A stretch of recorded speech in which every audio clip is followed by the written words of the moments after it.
Hello, this is Dr. Moyer here to discuss evaluating public policies, the last section of the program evaluation class. So first we'll talk about defining policy and policymakers. Then we'll discuss why we should care about public policy. We'll discuss policies that affect individuals and families, and then we'll finish with how we evaluate public policies. And this is for FCS 5470. Most of the time people are afraid of the word policy. They hear it and they just shut down. They don't want to talk about it. They don't really know what it is. They just know it's something complicated. But it really isn't anything complicated, and I'm here to reassure you of that.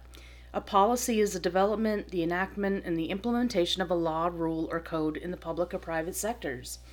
So really, quite simply, it's just a rule, a law, a policy. I mean, you have policies in class, like classroom policies or policies about submitting papers or whatever the case may be. So who are the policymakers? It just depends on what we're talking about. But policymakers are people that make the laws or the policies at the different levels. And so most of us are familiar with the federal government making policies, but state government makes policies. Different towns have different policies. For example, in Charleston, you can't purchase alcohol like beer or wine in a convenience store, but you can in Mattoon. So Charleston has a different policy than Mattoon does when it comes to selling alcohol in convenience stores. I'll just kind of briefly go over this. I found a little kid's picture to kind of exemplify what the three branches of government look like. Makes it very easy. So overall, you see we have the Constitution, which provides the separation of powers, and that's why we're always referring to the Constitution when reviewing various policies, laws, rules, etc. Then you have the legislative branch, which is made up of Congress, which consists of the Senate and the House. So you have the House of Representatives and the Senate. Every state has 2 senators, regardless of their size, and then House of Representatives is based upon state population. So a bigger state with more people is going to have more. You have the executive branch, and the Congress makes the laws, so they determine what the laws are. Then you have the executive branch, which carries out the law, and this is the president, the vice president, and the president's cabinet. The cabinet people are nominated by the president, have to be approved by the Senate with the majority of the votes. And then you have the judicial branch, which evaluates the laws. So you've got the Supreme Court, made up of 9 judges that are nominated by the president, but they have to be approved by the Senate. And then you have other federal courts. So each state has a federal court. So hopefully that kind of explains a little bit about what goes on with the government. Not going to test you on this, so don't get too upset. You can always pull up this graphic.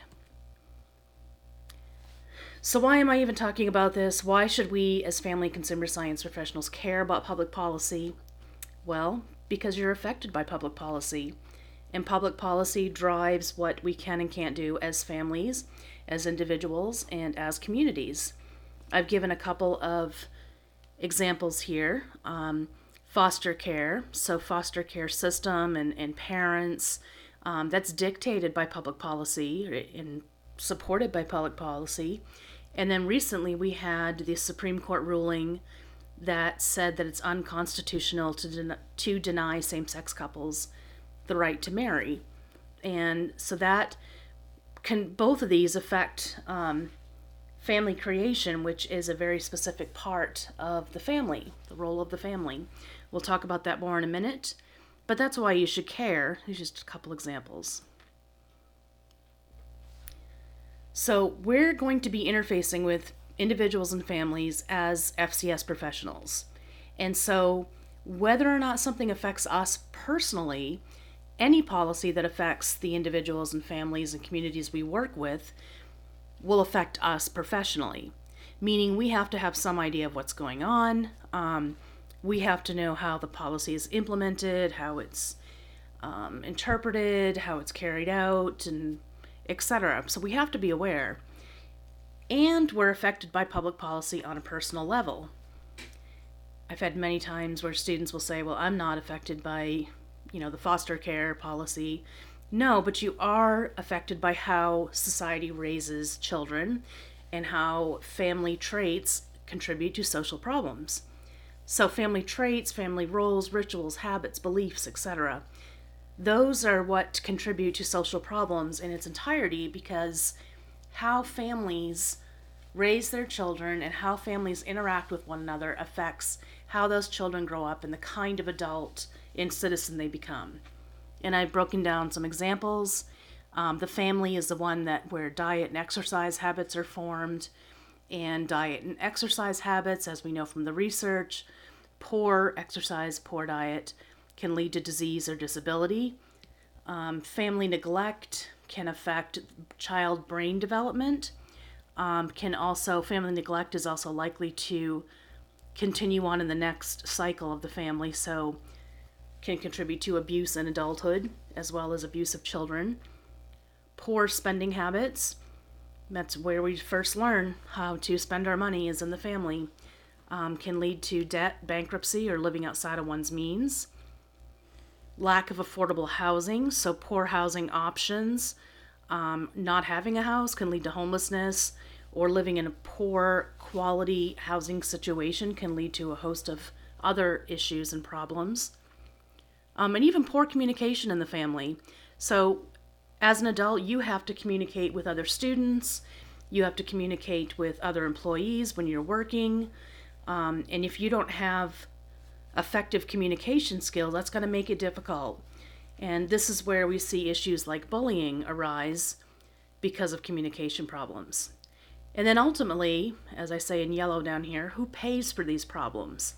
When you think about the outcomes of poor family interactions or poor family habits, beliefs, etc., it's society that ends up paying the cost.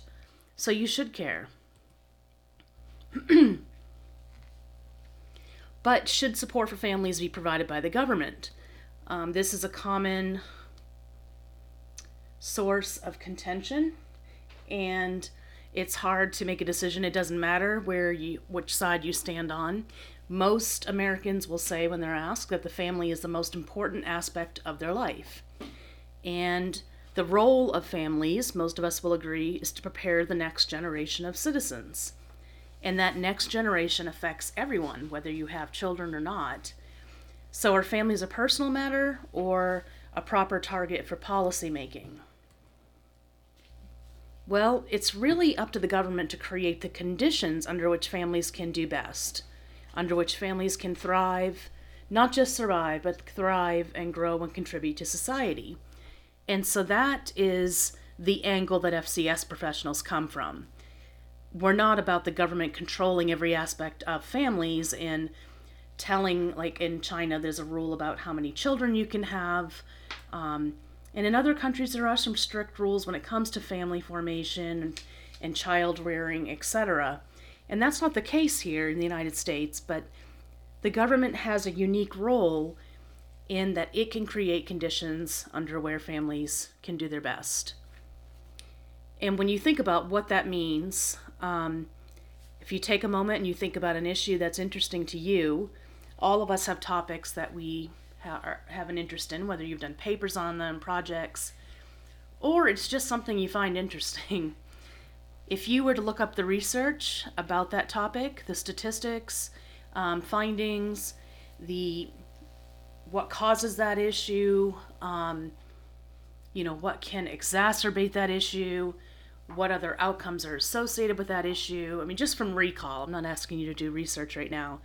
But if there is a topic you're interested in, you generally know and have some information about this. And so that is the kind of information that FCS professionals try to get to the government so that programs or services can be created that help support families. And you want the government to fund evidence-based prevention, evidence-based education, evidence-based intervention. Apologize for prevention here twice. But you want the government to base what they do on actual research and not just hearsay, not stereotypes, not rumors, etc. That's how we can contribute. So what is family policy then? Public policies are all around us and we're affected by all policies, but very specifically there are 4 functions that families engage in. And any policy that focuses on or interacts with any of these functions is considered family policy. So you have family creation and family creation laws, marriage and divorce laws, bearing or adopting children, even whether or not eggs are allowed to be frozen, are we allowed to have sperm donors, who pays for that, removing children or elderly from an abusive situation or even spouses, foster care, etc. So anything to do with family creation. And then you have economic support, which is a little more obvious, providing for family members' basic needs, so paying for providing housing, food, shelter, etc. Child rearing, which refers to the socialization of the next generation, and this includes things like morals, rules, etiquette, citizenship, discipline, creating people that, or not creating, I apologize, rearing children so that they become moral and ethical, active members of society. And then we have family caregiving, which can include caring for children, but also includes caring for other family members, including the ill or frail, the elderly, or even family members that are dying. So thinking about any policy that interacts with one of those 4 functions is how we define family policy. So how do we evaluate public policies? And it sounds complicated, but it really isn't. The first place we start is with these 3 main questions. Did the policy have the desired effect? If a policy is already in place and we're asked to evaluate its effect, did it do what it was intended to do? And then look at the unintended consequences. There can be positive and there can be negative unintended consequences. And that just means consequences that weren't foreseen or weren't expected. And then how did or does the policy affect families? And we will actually use the National Council on Family Relations checklist to determine that. So thinking about, whether a policy did what it was supposed to do. Almost all policies to some effect will do what they're intended to do. We're going to be looking at temporary assistance for needy families and how the welfare system was overhauled and the effect that had on families. And one of the goals of TANF was to reduce poverty. Another goal was to reduce the welfare caseload. And if you look at just those 2 goals and you look at what's going on in society, did the policy do what it was intended to do? Well, it did reduce the welfare caseload because it imposed time limits. But did it actually reduce poverty? No. So it's not just cut and dry. It's not black and white. There's a lot of gray area, and you have to take all of the information together. And then if you're looking at unintended consequences, this always happens. So you might have some policies that were created to reduce obesity, let's say among children. And one of the ways that we decided to do that as a nation, we added nutrition labeling in restaurants. Okay, so what is some unintended consequences of that? Well, it may be the case that some of the more popular restaurants like TGI Fridays or Red Lobster or Olive Garden, whatever, it doesn't matter, now are not doing as well because consumers can see what's in the food they're eating. And so they may say, whoa, that blooming onion that I really like at Outback Steakhouse is about 5,000 calories, so I'm not going to be ordering that anymore. And that's really an unintended consequence. You're not trying to affect a restaurant's business. You're trying to inform the consumer and in indirect effort to reduce obesity. Taxes on snack foods, that sounds all well and good. Let's tack on an extra 10 cents for every snack food people buy. Well, it may be the case that the people most affected by this are those that are living in poverty. And those that are middle class or wealthy has no effect on them at all. They could care less, so it's another 10 cents. But it does affect children, and maybe they're not able to get snack foods anymore. Or it could be the case that vending machines placed around school, either on school property or around school property, no longer do well because of the extra taxes.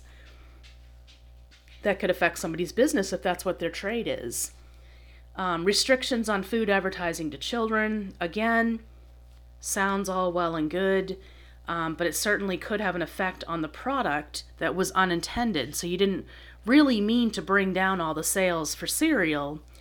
You just wanted children to be able to not be influenced by all those commercials, making sugary cereal look fun.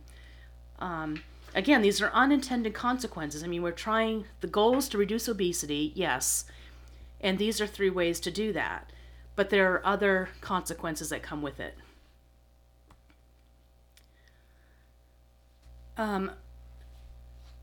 The effect of policy on family. So using the National Council on Family Relations checklist, I am going to get out of this for just a moment, and we will look at our little handy-dandy checklist here. I thought I had it up. I guess I was wrong. Okay, here we go. Let me just make it a little bit bigger for those of us that don't see as well as we used to. Okay, so here's the checklist. You guys have a copy on D2L that you can access and print out if you want. And this is just a tool. So it's just, remember, it's just a tool. When you're looking at a policy, the National Council on Family Relations says that you should look and consider at all 6 of these principles. And that if a policy does not support all 6 principles, then it's not considered what we call family friendly. And it may support 4 of the 6, or it may support 3 of the 6, but whatever's being left out is something important that a major professional organization such as NCFR has determined is an important part of family. So the first principle, family support and responsibilities. Policies and programs should aim to support and supplement family functioning and provide substitute services only as a last resort. That's the principle. Underneath this heading, there are some questions that can be used as part of this toolkit to determine whether or not the policy is meeting this principle. So does the proposal or program support and supplement parents and other family members' ability to carry out their responsibilities? Okay.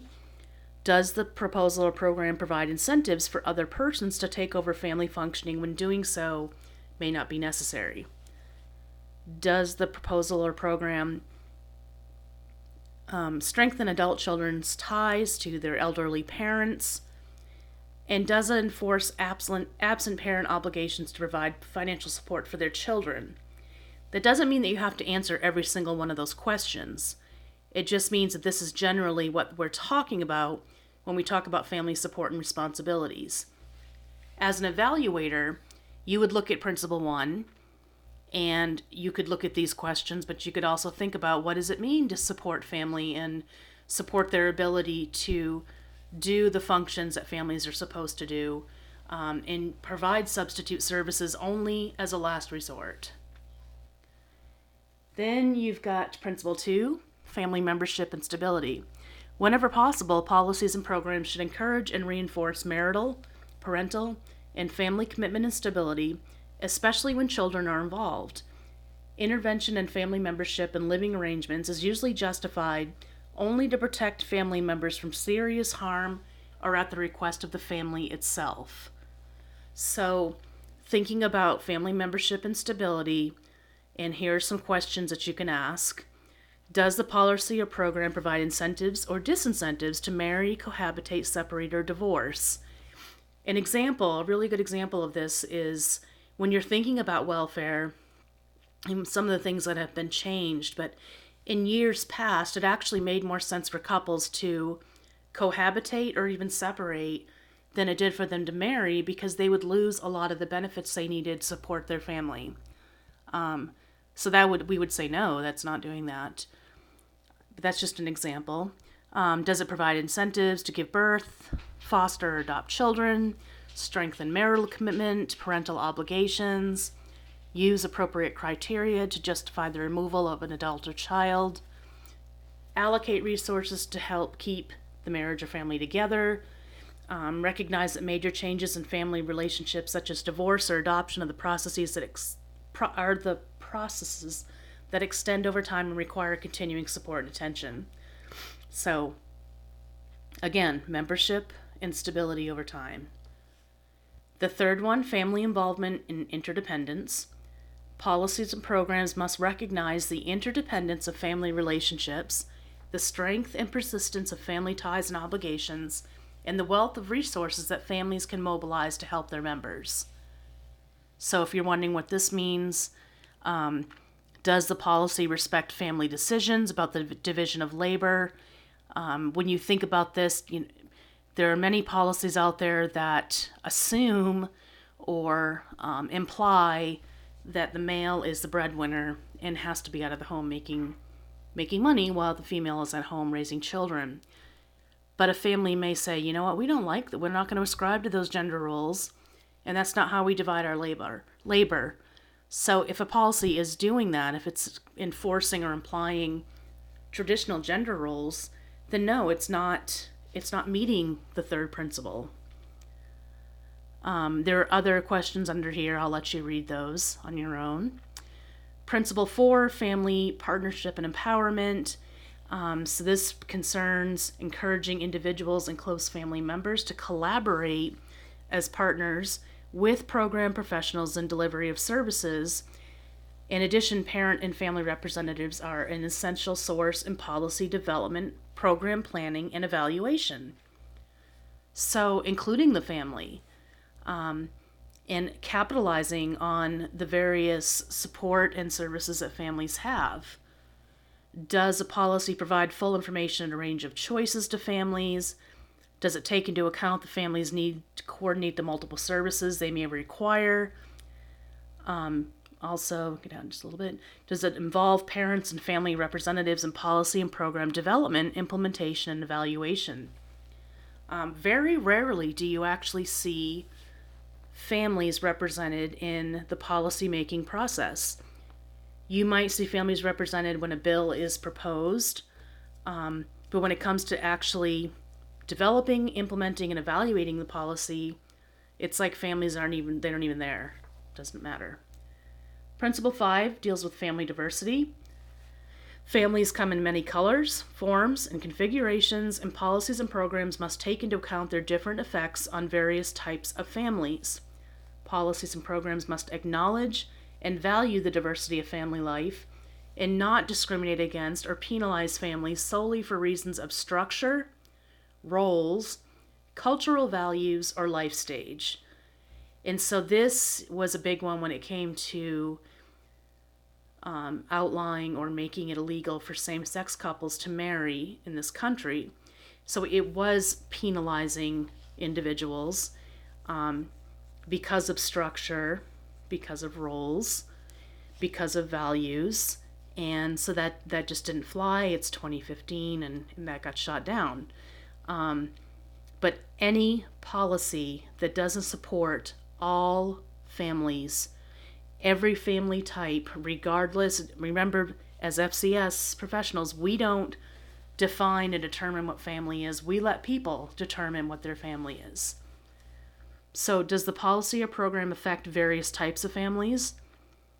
Does it acknowledge intergenerational relationships and responsibilities? Does it provide a good justification for targeting only certain family types? For example, only employed parents or single parents? Does it discriminate against or penalize other types of families for insufficient reason? And so, and identify and respect the different values, attitudes, and behaviors of families from various racial, ethnic, religious, cultural, and geographic backgrounds. So excluding any type of family, if there's a reason for it, a strong justification for selecting only working mothers attending college full-time, if that's the purpose of the policy, that would be a little different.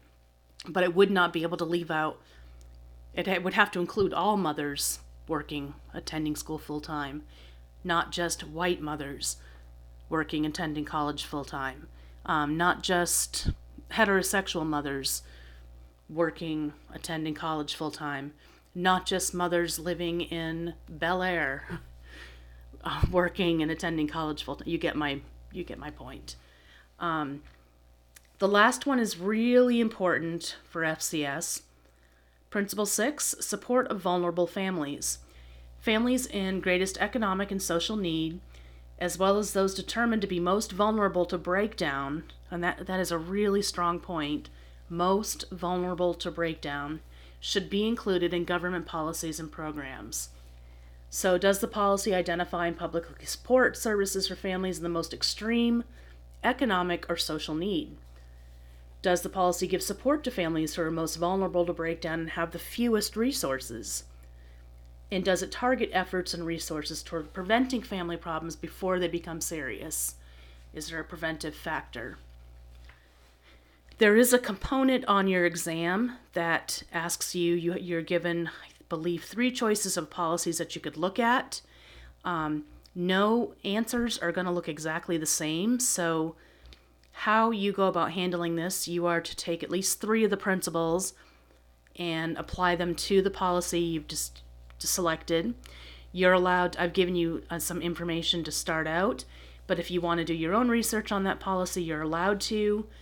You're not expected to know every single thing about that policy. You could just use the information from the sheets that I provided. I show you how to cite them at the bottom of the exam, so if that's all you want to use, that's all you're required to use. I just need for you guys to know that so you don't get overwhelmed.